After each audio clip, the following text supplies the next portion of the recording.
Well, we've heard an awful lot of speculation in the press. We haven't actually had the announcement by IPSA yet, but it's speculated that they're going to recommend an increase in MPs' pay of between £7,000 and £10,000. But actually there's going to be a lot more to that, because it looks as though they're going to make recommendations about reducing pension entitlement as a compensation as well.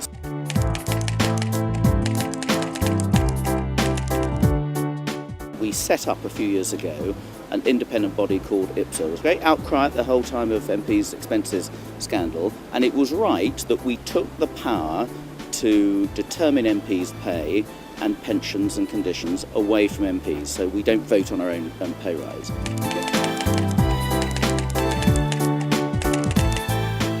I think if they are recommending a rise of £10,000 and MPs were to take it, there'll be an absolute outcry, quite understandably.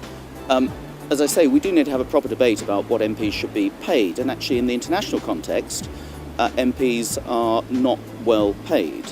In the UK context, compared to other professions, actually we haven't fared terribly well, and nobody realises the last 3 years MPs' pay has been frozen as well. But at a time of real austerity, at a time when other public service workers are facing job cuts and are being limited to a 1% pay increase, for MPs to take anything above that, and certainly anything like £7,000, £10,000, the public will be justifiably up in arms. And that's why many of us have said, well, actually, we don't want to be faced with this pay rise now. That's for another time.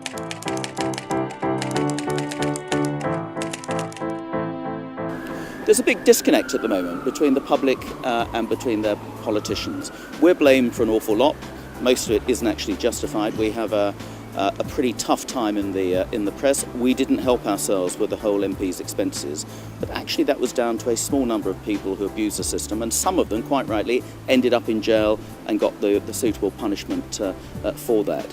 But we also need to make sure that members of the public appreciate the job that MPs do on their behalf, and whether you like politics, whether you loathe politicians, the things that happen in this place behind me in Westminster affect the daily lives of people up and down this country. So you can't just disengage from politics. We've got a big job of work to do that show that MPs do their job properly, they earn their money, and we need to win back the trust of the people.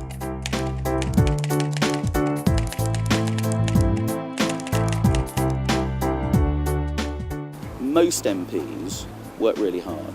I mean, I know that I and many other MPs will work a 70, 80-hour week. We're getting bombarded with emails, letters, surges all over the place. You know, I get people who write to me on Christmas Day and Boxing Day expecting an immediate response. We are almost a sort of 24/7 service.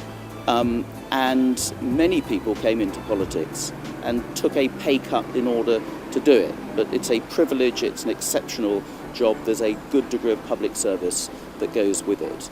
But there are people who are just not being attracted into politics, who we need to attract into politics, particularly people with a business experience as well. And I think this constant pillaring about anything that's paid to an MP is a waste of money just deters good people coming into politics as well. We need to have a decent conversation, and we need to have trust on both sides of the public, the people we represent, and politicians, because it's in nobody's interest where we're constantly on the naughty step and the public are having to suffer the austerity, quite rightly, that we are all having to go through at the moment in order to get the economy back on track. So we need to have a proper debate at the appropriate time. Taking that amount of money now is not going to help anybody.